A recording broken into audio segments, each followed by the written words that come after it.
and we will wait for a few more people to be able to get logged on, and then we will get started.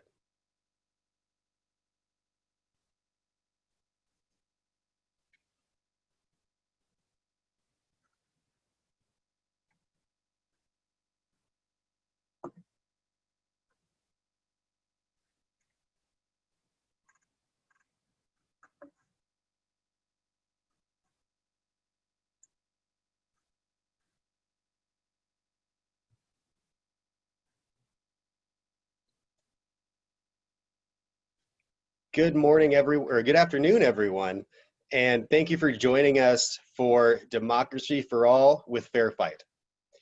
Now, voter suppression, partisan gerrymandering, closed polling locations, ID laws, and restrictions for voting by mail have disenfranchised voters for years. With more restrictions piling up from local jurisdictions to the federal government.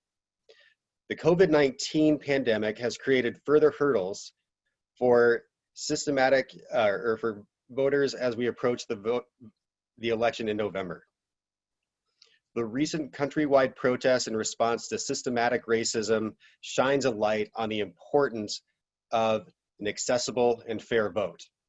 As part of the campaign for equal dignity, the Center welcomes Fair Fight and the New Georgia Project today for a conversation about the current issues we face and how to ensure that the right to vote is extended to all people. Now, we are lucky enough today to have Professor of Law and the Director of the Entertainment, Sports, and Media Law Initiative at Georgia State University College of Law, Mo Ivory. Mo, I will turn it over to you.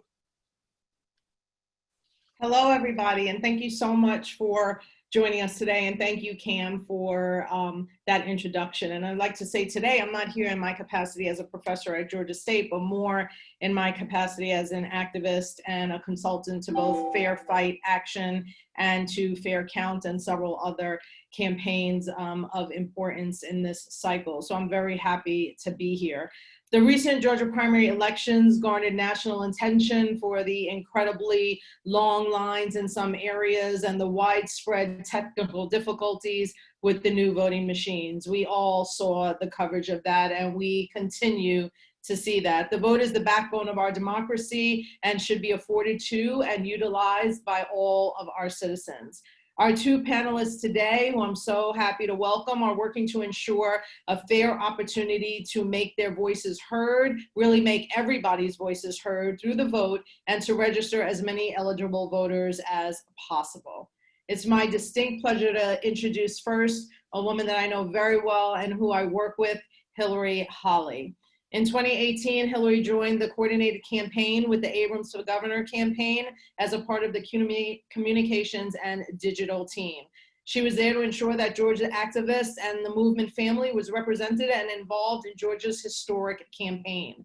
After the campaign ended, Hillary remained working for Stacey Abrams through her new voting rights organization, Fair Fight Action. Hillary is currently the Director of Organizing for Fair Fight Action, where she manages all, and I mean all, grassroots volunteers, partnerships, and allied organizations, building a grassroots network from top to bottom to fight for voting rights and government accountability. Hillary also works for Fair Fight PAC, which is committed to supporting candidates who champion voting rights and progressive values, flipping Georgia's State House, and supporting the Democratic Party of Georgia's voter protection programs. Everybody, Hawley, and welcome Hillary to the conversation. Our next panelist is Tony Watkins. Tony is an accomplished author, organizer, producer, talk show host, and political consultant working in political campaigns since the age of 5. Tony brings a wealth of experience in community organizing, fundraising, and field management expertise to the New Georgia Project and the reproductive justice community. Tony has run and managed state, federal, and local campaign field operations all across the country in fields ranging from the United States congressional races, prison reentry reform, environmental justice, to marketing campaigns in the construction industry.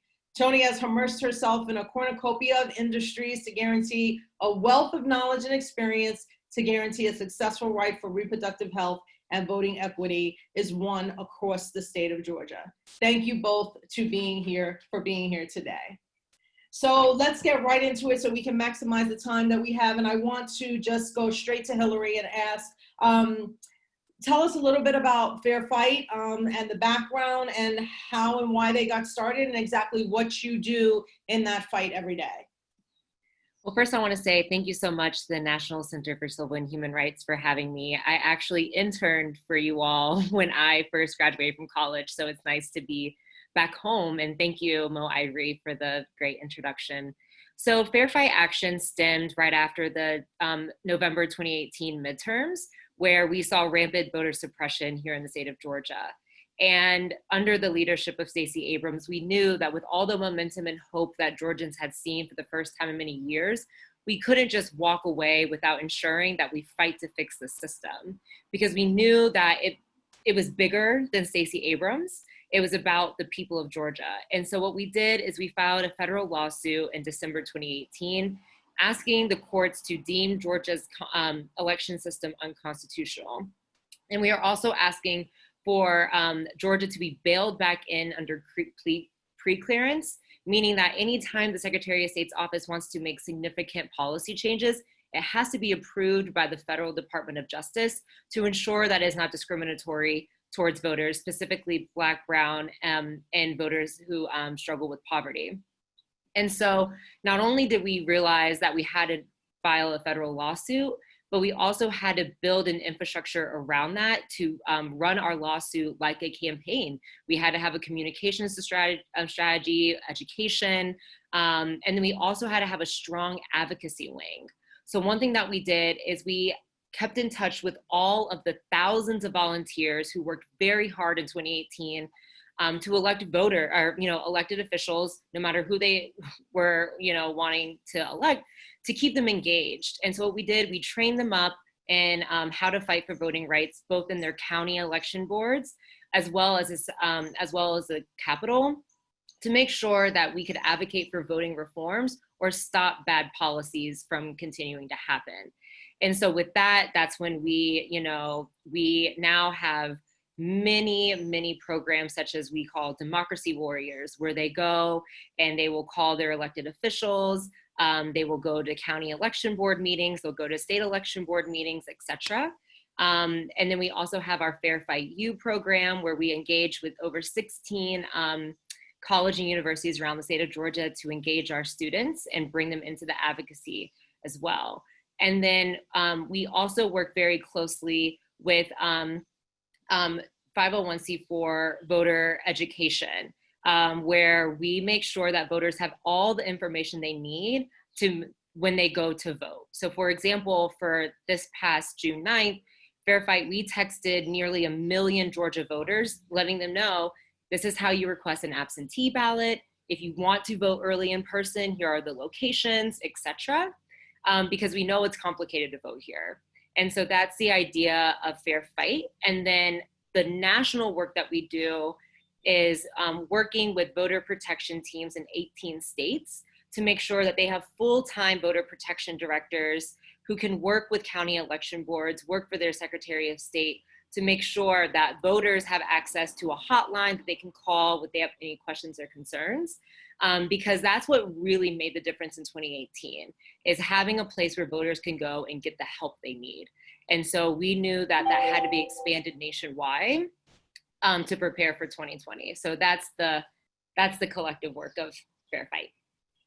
And I want to say that it was evident on the ground, how many in Georgia, at least, since I spoke to several people in South Carolina as well, that it was evident on the ground the work that has been done to make sure voters had their information and that they knew where to go and that they had all those things. What wasn't on the ground and ready was the responsibilities of the Secretary of State to make sure voters could actually vote. So, that is a lot of the work that Fair Fight continues to do, both in and outside of the courtroom.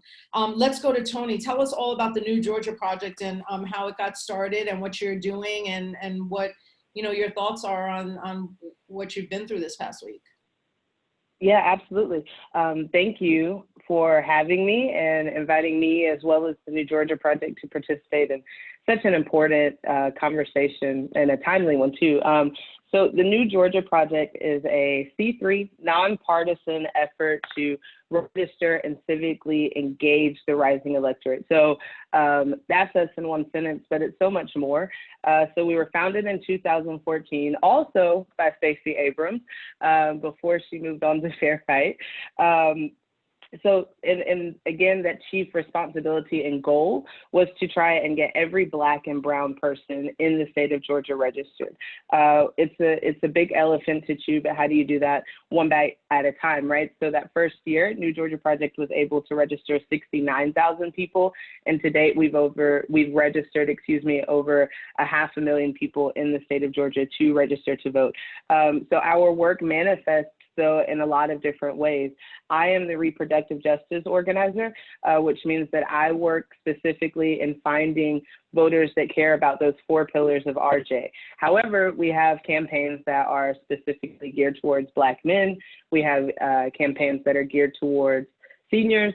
We have campaigns that are geared toward people that are concerned about environmental justice, because we know that that all matters, and those are all things that manifest on our ballots, whether we realize that on the front end or not. So I think a major part that we have been really trying to make sure that we incorporate into this cycle is making sure that people also know what they're voting for.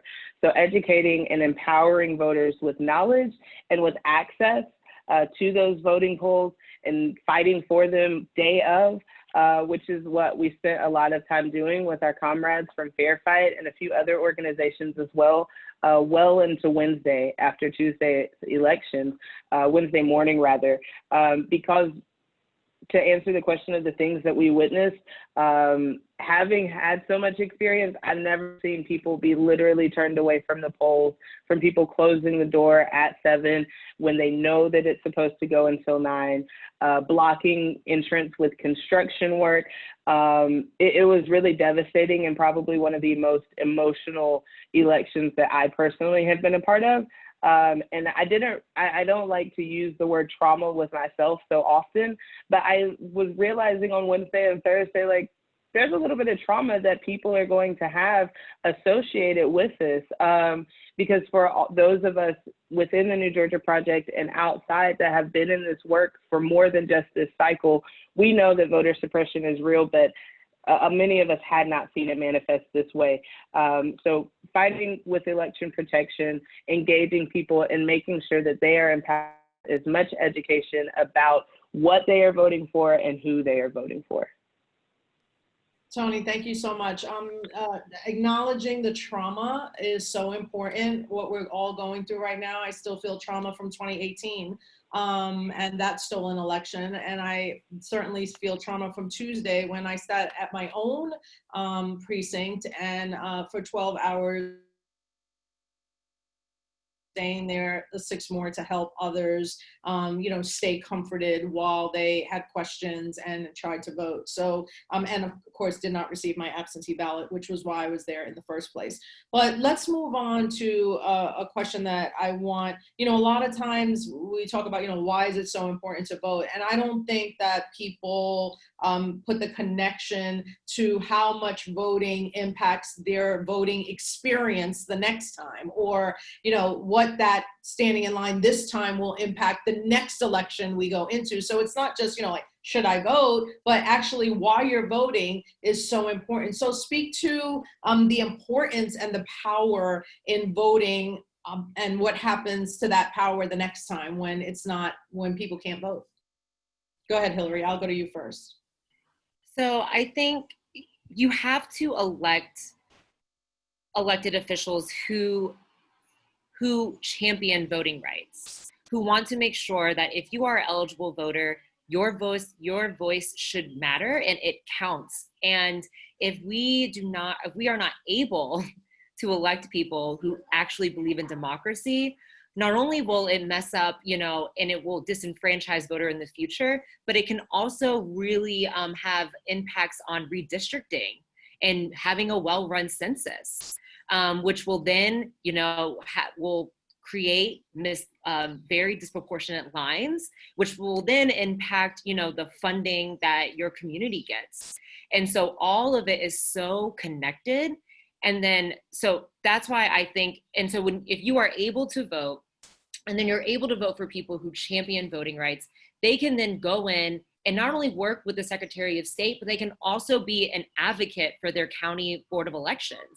They can make sure to stay in touch and close with them, say, what support do you need from the state? And then how can I be helpful in getting you that support? And because of that advocacy, there are some county level changes that we can see. So one example I like to say is in DeKalb County. In 2018, there were many, many issues with voting in DeKalb County. And because people wanted to make sure that their elected officials addressed what happened in 2018, DeKalb County commissioners came together. They asked for an audit of their board of elections. They brought in a third party consultant to help them solve issues. And while there were many, many issues in DeKalb on Tuesday, DeKalb actually had a little bit of improvement because of the work that the representatives there, like Representative B. Wynn, Representative Renita Shannon, who have been advocating constantly and working with the commissioners, and then relaying that information to the Secretary of State or the governor. And so that's the importance. And I do want to note, I was really excited when I saw Tony was coming, because reproductive justice, all the issues are interconnected. You know, when we saw the attack come to reproductive justice in 2019, a lot of people argued it was because Georgia did not have a representative government. Over 50% of people support Roe versus Wade in Georgia. However, that was not reflected in the choices that our elected officials was making in the Capitol. And that is because people did not have the access to vote in 2018. And so it has tremendous impacts, not only on having well-run elections in the future, but all of the concern, you know, everything that comes with what happens in the Capitol. Tony, did you want to comment on that? Yeah, I think Hillary nailed it. In short, voting is important because it governs every aspect of our lives, right? And I think that it is very easy for us to become disconnected from the impact that voting has when we are constantly watching ourselves die on television and we are just trying to make sure that we get meals on the table. So as Hillary said, that reproductive justice framework really does set the stage.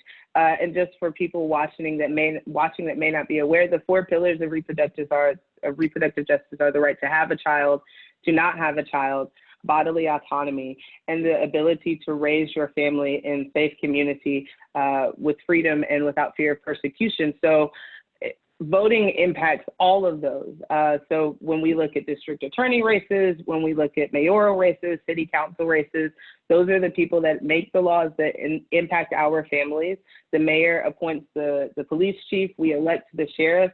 So we don't sometimes realize, I think, collectively, because of all of the other burdens that we have. This is absolutely not an attempt to shame our communities or blame them, but that is just our reality many times with the intersectionalities of our lives, that carving out 45 minutes to go and vote is actually not as easy as it should be. Mm-hmm. But we feel the impact of not having the ability or having the access months and years later, as we see now with all of the protests happening across the world, actually. And, you know, you bring up a good point about taking that 45 minutes, which we know translates in Georgia to about 8 hours. But if you take that 45 minutes and it's to a person that does not think about voting, what do you think are some of the misconceptions that somebody has that's keeping them from saying, even in this day and age, even with everything that we see, that keeps them from going and taking that time? Yeah, absolutely. So I think the biggest misconception about voting is that it doesn't work, which is really just a self-fulfilling prophecy. So if you don't do it, then it doesn't work. If we do it, then it does work. And for many people who believe that our votes are not important, I think that we can definitely rest assured that they are, because if they were not, there would not be so much work and so much effort to suppress them since the time that we have been given the right to vote in 1870, or Black men at least. So when we look at these things, we know that our votes are important, or they know, rather, I should say, that our votes are important. But I think that in Black and brown and low median income families, we are collectively discouraged, and we are tired, and we're developing apathy, but it's more of a desensitization, right? So it doesn't hurt so bad if I just disconnect myself from it. And I think that that speaks to some of the trauma that we mentioned at the opening as well. But I also think that most people don't know that there are certain populations that can vote that are misinformed that they cannot. Felonious populations, people with felony records in the state of Georgia absolutely can vote. Period. You can have your rights restored. There is a process to go through, but it's a very important process. And there are many arguments that can be made about the criminal justice system being another way to suppress votes, specifically in communities of color. So I think that the misconceptions that we have are based in valid reason, and they're based in valid experience. And I think when you're looking at communities that are hurt, and that are discouraged, and that are fighting for survival as opposed to fighting to thrive, if you will, then that's when we see that 8 hours that should be 45 minutes not being what they choose to spend their day with, because Georgia Power is getting ready to cut things back off, and I have to get this money to them some kind of way. There was something else I was going to mention, but I'm sure that it will resurface.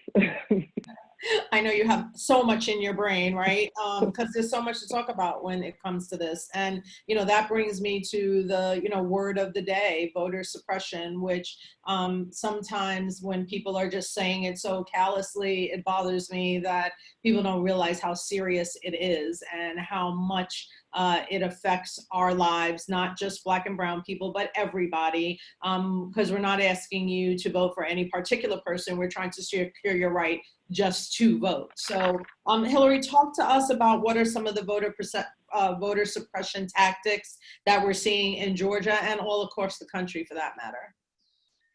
So what we're seeing here in Georgia, I know Tuesday is fresh on everybody's mind. So there's a couple things that's happening. In 2018, Georgia had the chance to really take on election reform, and they just simply did not do it. The Georgia legislature did not take the warning signals. They passed a harmful piece of legislation last year. It was HB 316, which did not address any of the real issues. They did purchase a new election system with the new voting machines. However, the rollout process was horrible and left counties basically completely ill-equipped. And so what that can look like, what that looked like with the counties is they purchased this new election system, and it didn't come with this bill came with no fiscal note, meaning that we had no idea how much it was gonna cost, not only for the state, but even more importantly for the counties. And we did, so fair fight, because we knew that this was gonna have a budgetary impact on the county level. And in many Georgia counties, they are very strapped with money, specifically in the rural areas, specifically in the Black rural areas. We did our own fiscal analysis, and we put all 159 counties and said, you are required by law to have this much equipment. The state is only promising to provide this much equipment. Therefore, you are going to need to purchase more yourself. And it's going to cost you tens of thousands of dollars. And a lot of these counties could not request more from their county government because they had already passed their budgets. So that was one major issue that we saw. And then it was the training. So not only were counties having to purchase additional equipment without the money or the funding that they needed, they weren't being trained adequately by the Secretary of State's office. They weren't training the poll workers. They weren't training the election officials on this new equipment. And so that was the big lead up in 2019. And then COVID hit Georgia. And we knew that we had to do vote by mail and expand it. And I will say, compared to other states, Georgia was actually in a decent position to expand vote by mail, because unlike many states, for example, in Pennsylvania, they voted a few weeks ago. It was their first time they ever had no excuse absentee voting.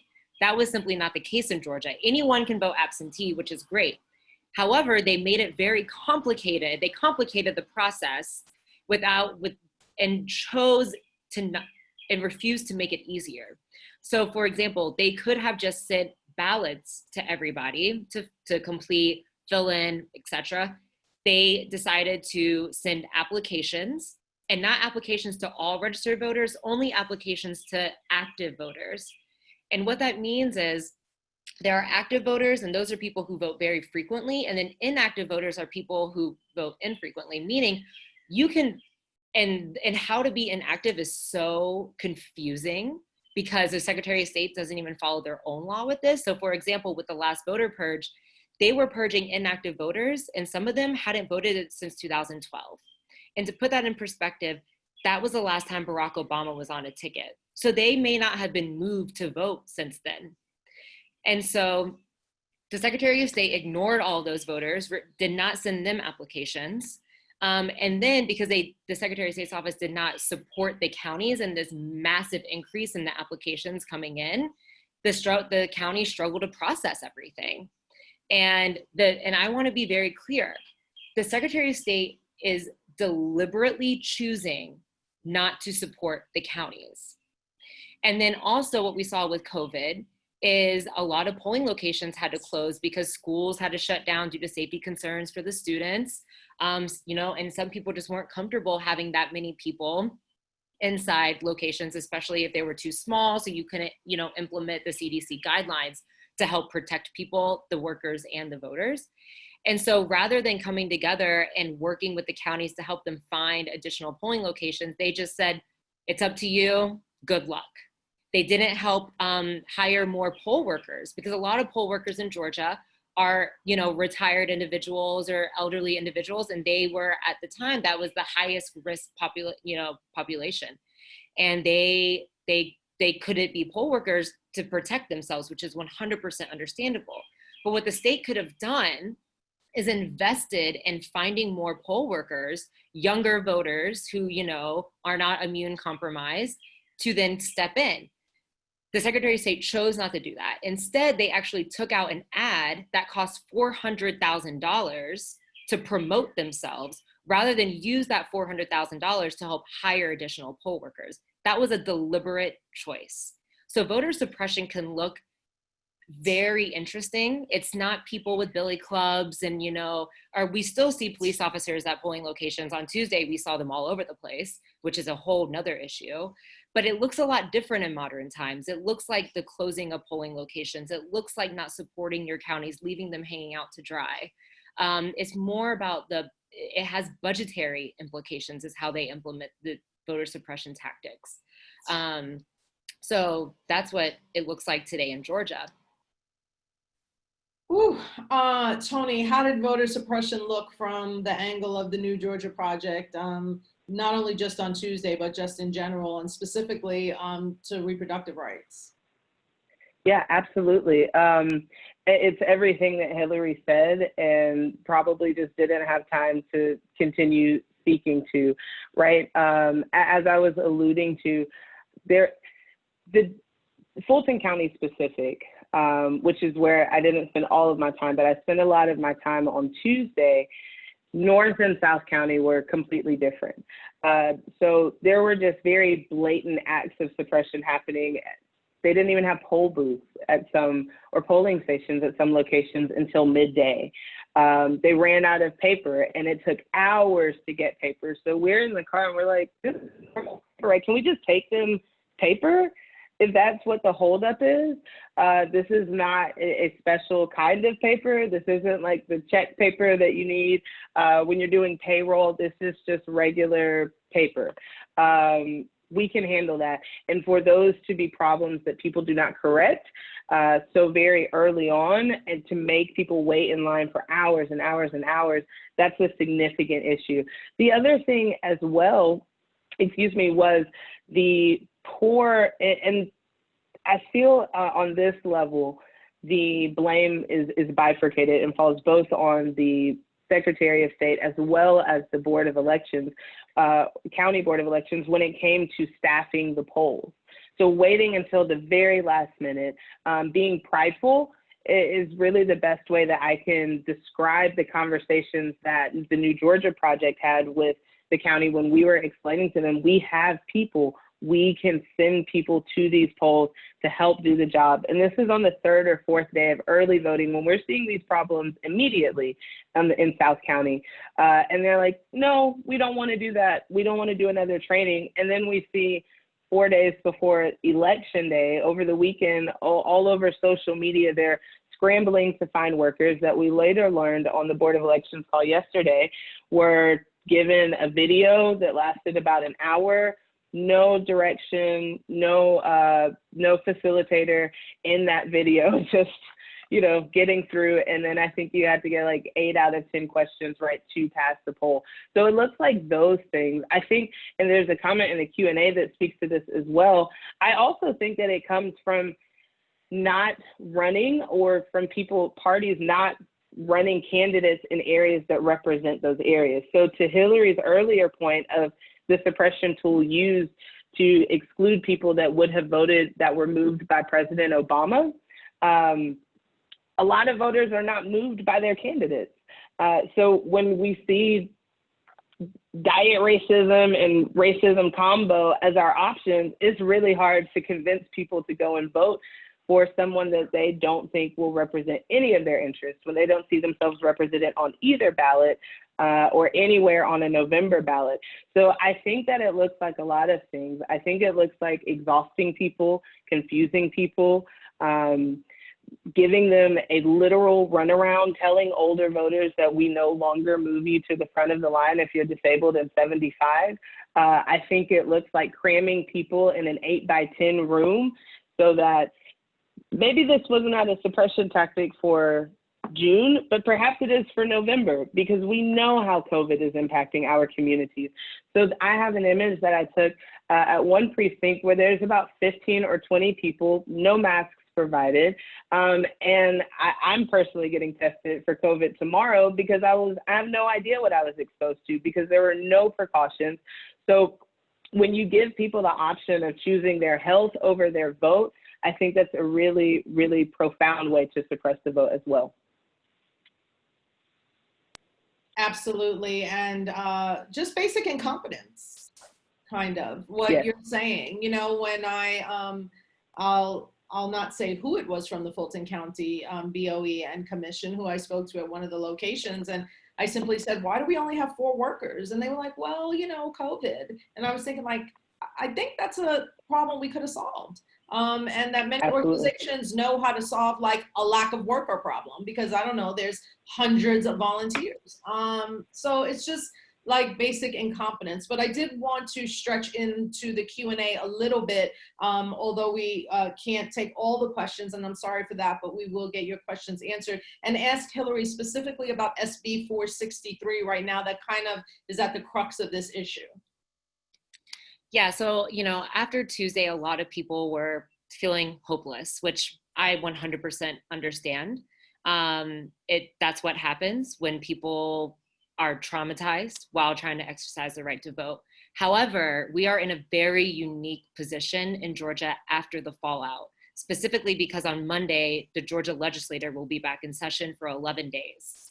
And there is a very, very critical bill that made it through crossover day that is now in the House of Representatives, which is SB 463. And there are many, many concerns with SB 463. However, it is an opportunity we can fix the bill to make it better, which could actually help improve elections. And so to walk really quickly through the bill, the biggest concern of this bill is in the first section, the Secretary of State is trying to relieve themselves of their power in making sure that the counties have uniformity across the state. Basically meaning that they want to change the language to where they have to ensure that the Secretary of State's office obtains uniformity, and they want to change it to promote uniformity. Basically meaning if counties can do whatever they want, they can make whatever decisions they want, which will then violate the Equal Protection Clause, because it should not matter which county you vote in Georgia. you should have just the same amount of access to the polls as the county next to you. So that is the biggest issue with the bill. It cannot pass, especially the way the Secretary of State's office failed so miserably on Tuesday. The two other issues with the bill is there is basically a de facto voter ID requirement that's coming. So while the bill does not use the word require, what they do is voters, when they request an absentee ballot and they go to submit their absentee ballot, they have the option to include a copy of their photo ID. And the argument there is it will help protect the voter from having their ballot rejected because of signature match. However, what that means is if a voter is not able to have access to a printer or a scanner, they will actually have more of a chance to have their absentee ballot rejected than those who have access to that, which is just, it's simply not fair. And it gives people who can afford that and have access to that technology an advantage. The third issue with the bill is to help with long lines, what they're doing is counties will be able to time how long the lines are. And if it exceeds 30 minutes, the counties can then split the precincts in between elections. So for example, I myself had to wait 3.5 hours in line to vote on Tuesday. Because of that, that precinct might be able to split up so that many voters aren't showing up to one location, which sounds good on paper. It sounds great. However, what happens is the counties will not be mandated to notify voters about that precinct change.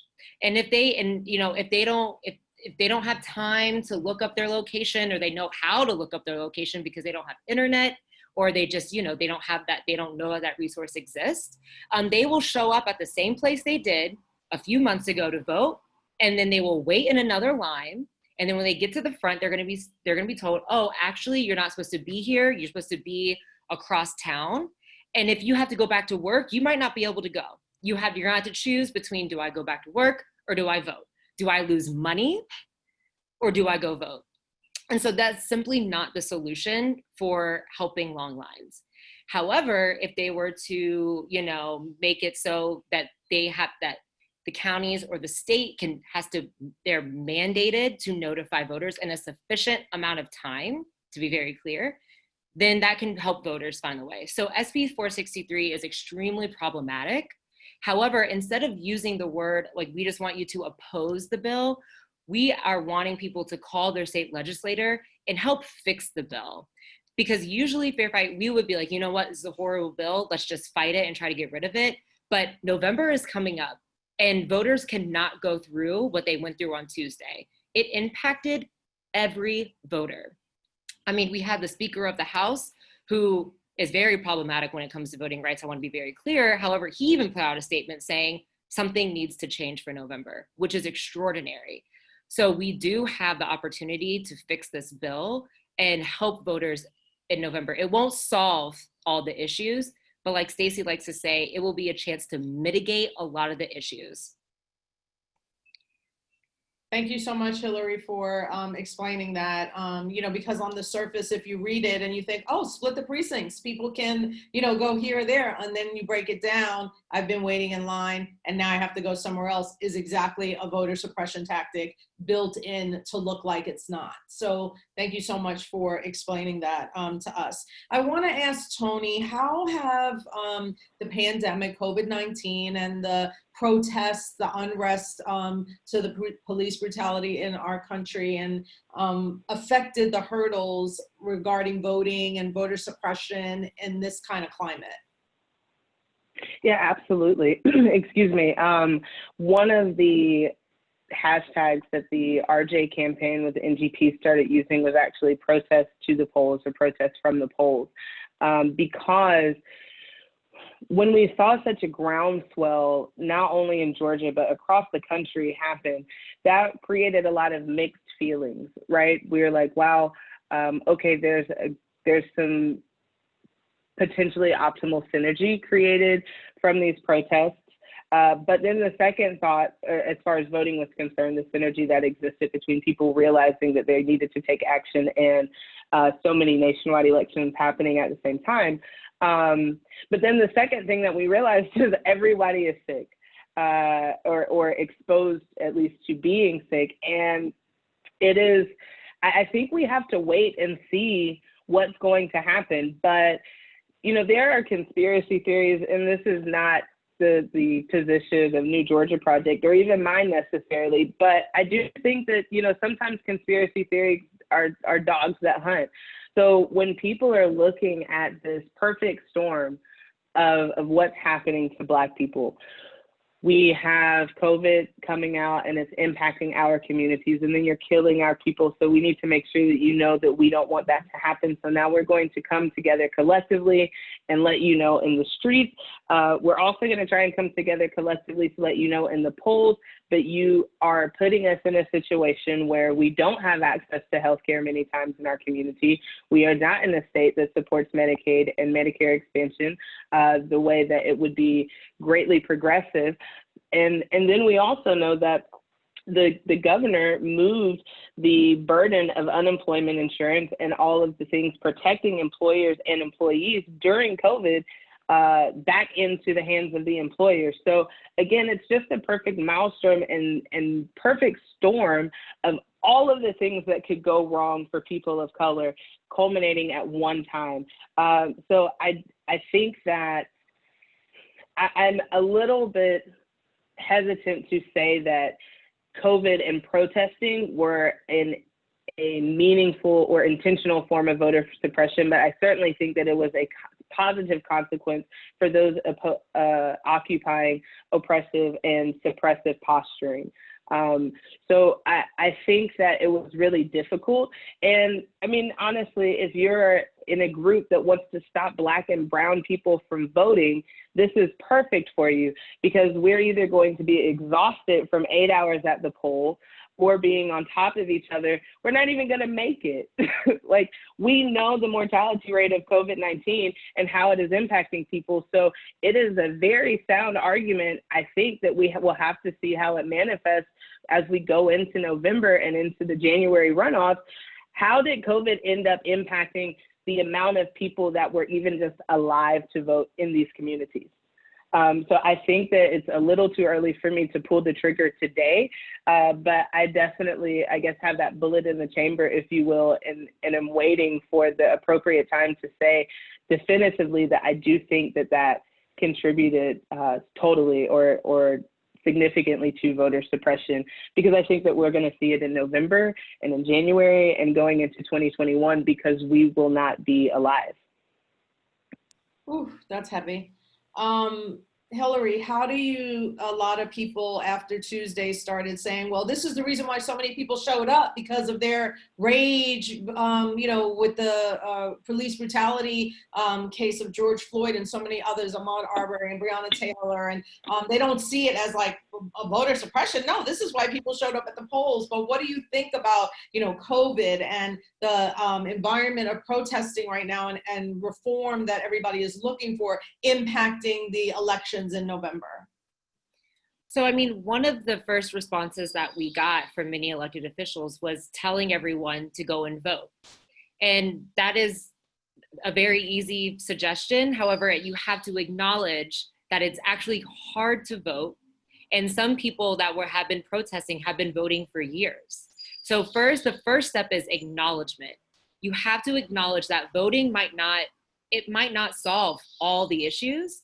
However, it is at least one opportunity that you can take almost immediately, especially here in Georgia. When people were protesting, we were like, it was during early vote.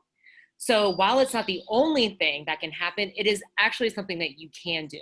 However, we want to acknowledge that you've done this before and you are not happy with the results. And that acknowledgement from elected officials goes a very long way, because you acknowledge pain and you acknowledge upsetting. And then that's how you can actually get re-engaged, because they'll say, like, they understand my concerns, they understand how I'm feeling. And I do think that it increased people turning out to the polls.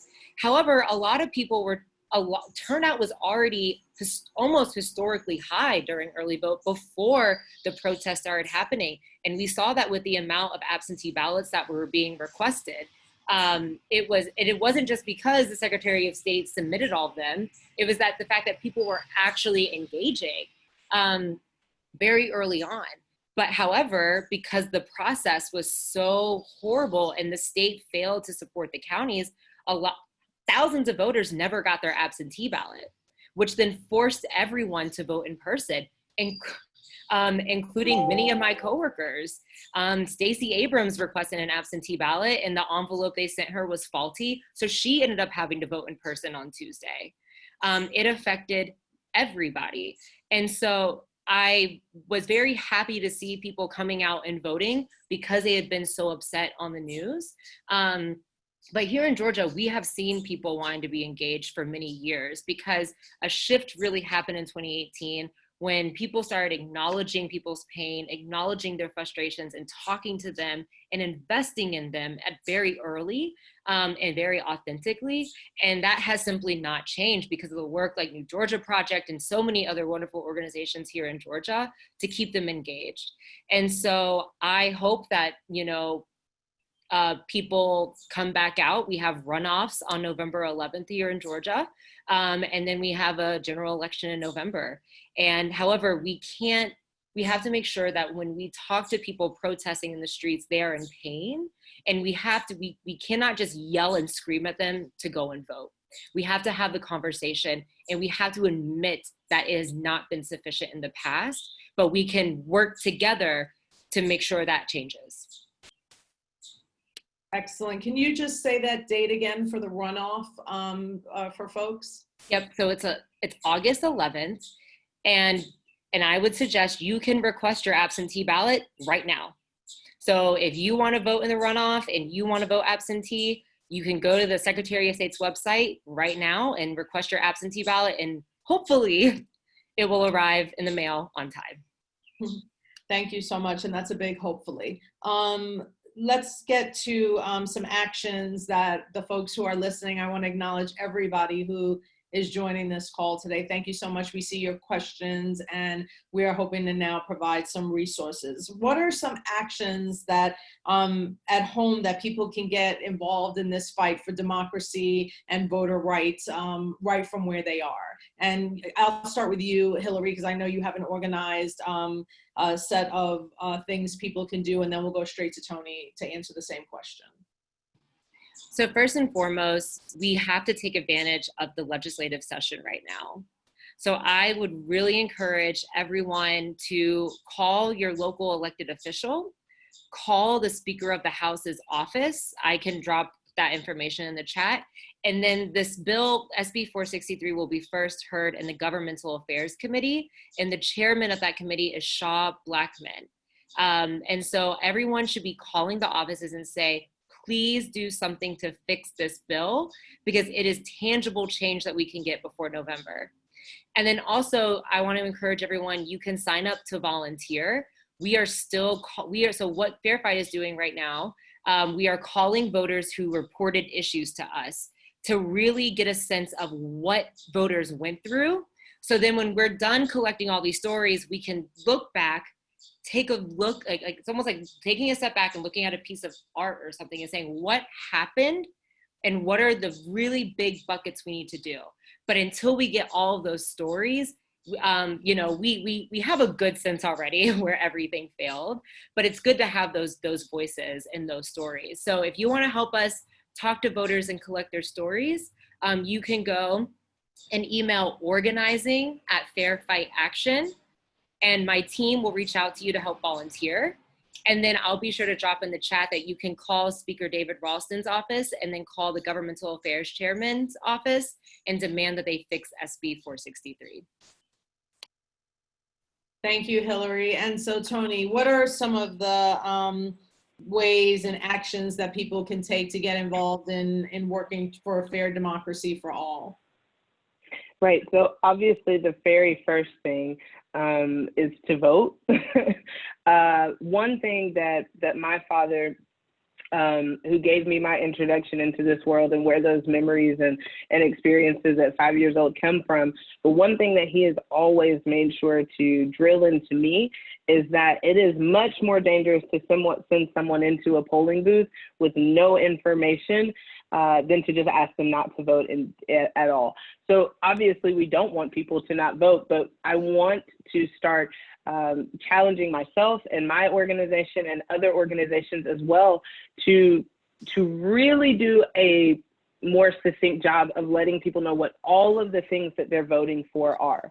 I think that that is the way that some of these elected officials kind of slide into races. So, 2018 is a perfect example. We mobilized the entire state over Stacey Abrams, but there were about 20 other races on that ballot. So if you were a voter that was only coming to vote for Stacey, and you're like, hey, there's a Watkins on here, that's probably my cousin, I'm going to vote for them. That is dangerous. You are essentially just taking a sword and just moving it all over the room and hoping that you don't hurt somebody, or much worse, kill someone.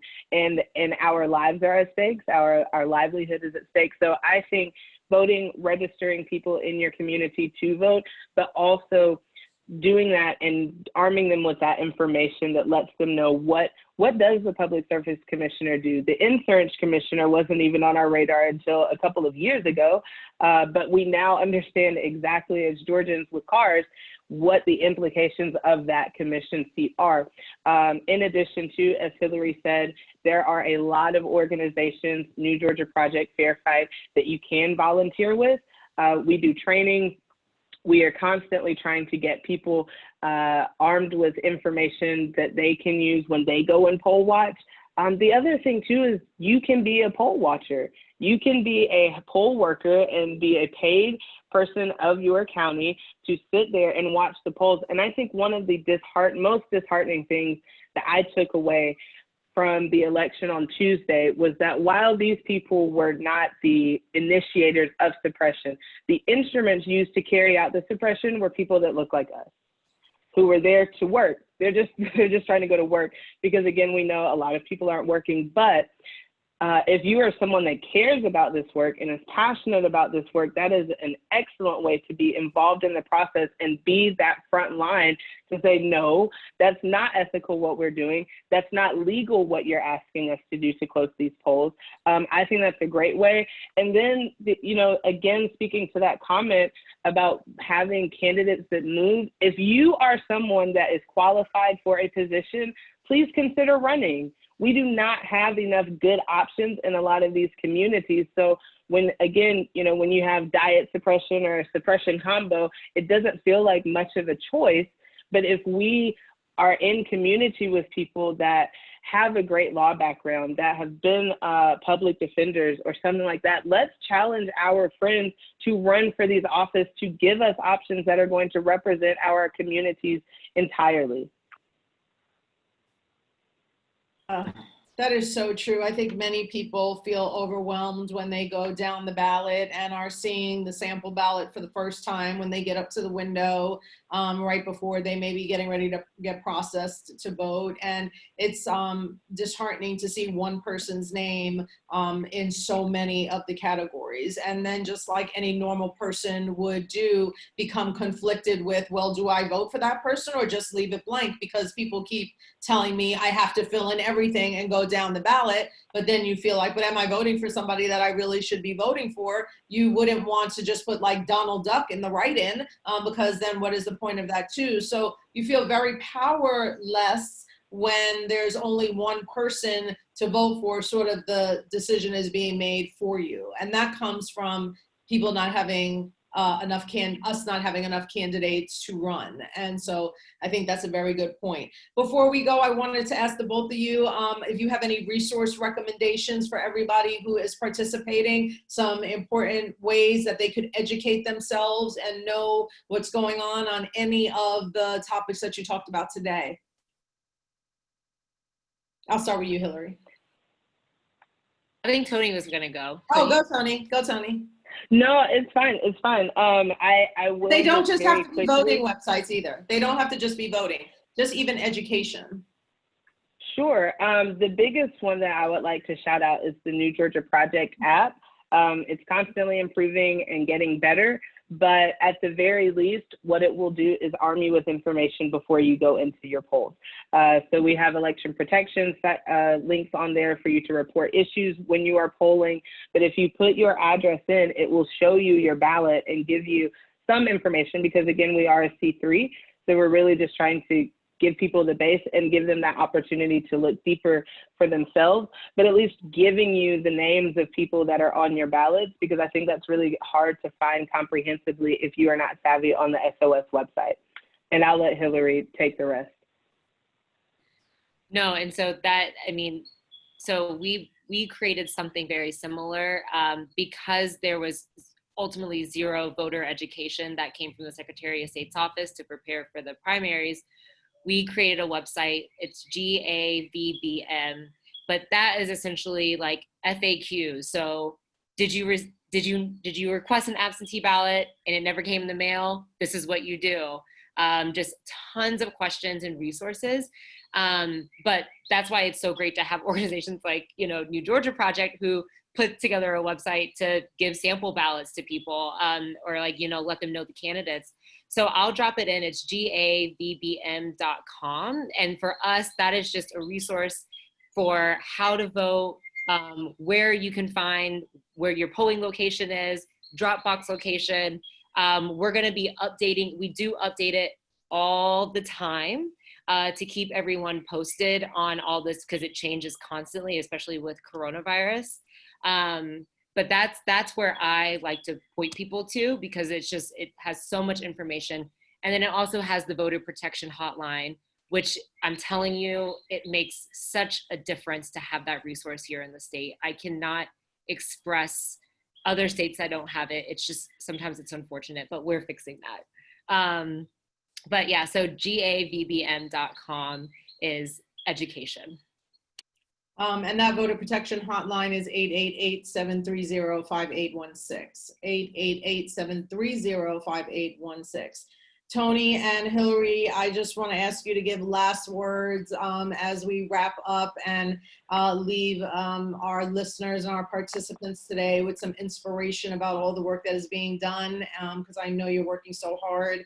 And so Tony, I'm going to start with you. Sure. Just thank you again. Thank you, Mo, for hosting this and moderating this. Thank you, Hillary, for all of the amazing things that you guys at Fair Fight do, and for leading that group. I think that my parting words are really whatever emotions you are feeling, anger, sadness, rage, please find an organization that is a vehicle for you to channel that into action and into activity.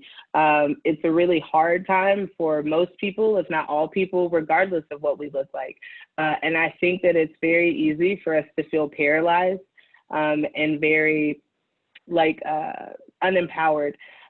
So I'm encouraging everyone to, if it's not New Georgia Project or Fair Fight, that's fine. There's an organization out there for everyone. Research these organizations because everyone that's in the fight is not in the fight for you. So I definitely want to make sure that people do as much research about organizations, about candidates, about the voting experience as possible. The New Georgia Project, we are in the process of trying to get a very comprehensive list that's easy and in layman's terms for people to read of every position that you can elect someone to in Georgia. So hopefully we'll have that rolled out either on the RJ page or on the New Georgia Project website very soon. But yes, I think my parting words are stay engaged, and whatever feeling that you are feeling right now, there is an avenue for you to channel that into something productive and active that can make a difference in this movement work. And it does not have to be working at an organization like this. It can be really small. Have those hard conversations with your friends, especially if you are one of our white allies.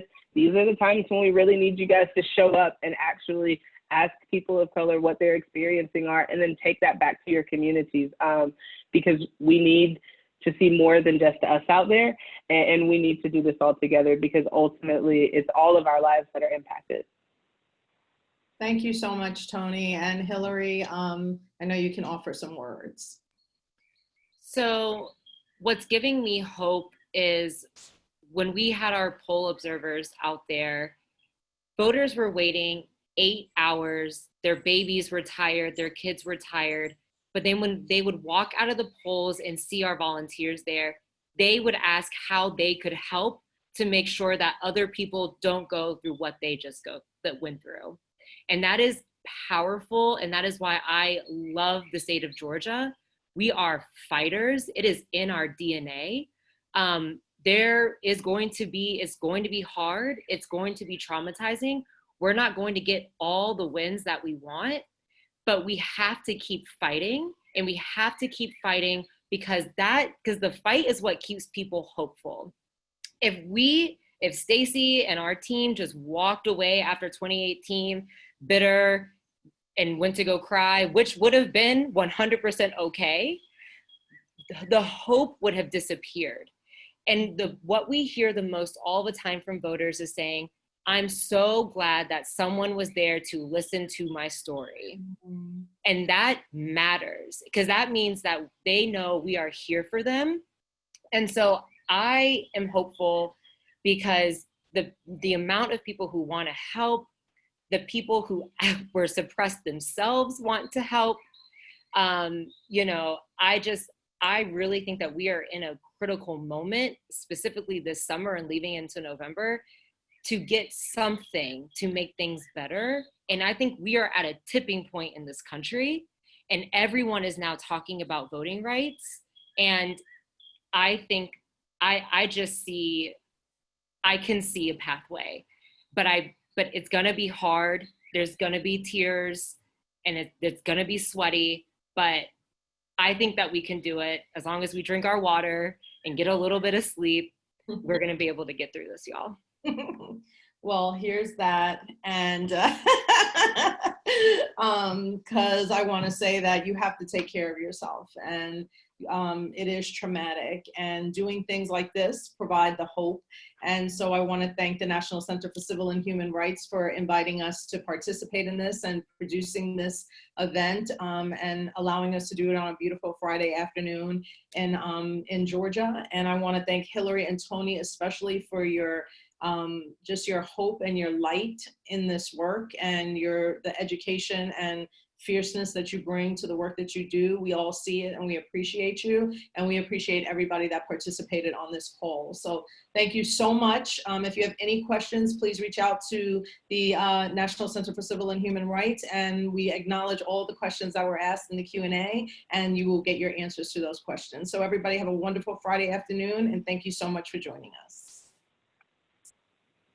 Thank you so much, Mo, Hillary, Tony. That was absolutely phenomenal. We can't tell you how much we appreciate you being here today. Just a few short things as we go to leave. Please check out our page at equaldignity.org and sign our pledge. And we also have a new tool where you can write to your elected officials to make sure that your voice is being heard on the recent protests as well as voting rights. We do have some great events coming up. Taking action to support under-resourced communities is next Friday, same time, same place. And also equitable dinners. Lift Every Voice is coming up this Sunday. If you've never participated, it's a lot of fun and a lot of great discussion happens. We are still hoping to get a date set for our final recipient of the Power to Inspire Award, and we will keep you posted on that. But again, thank you all so much for coming, and I hope you have a wonderful Friday afternoon and weekend. Bye-bye. Bye.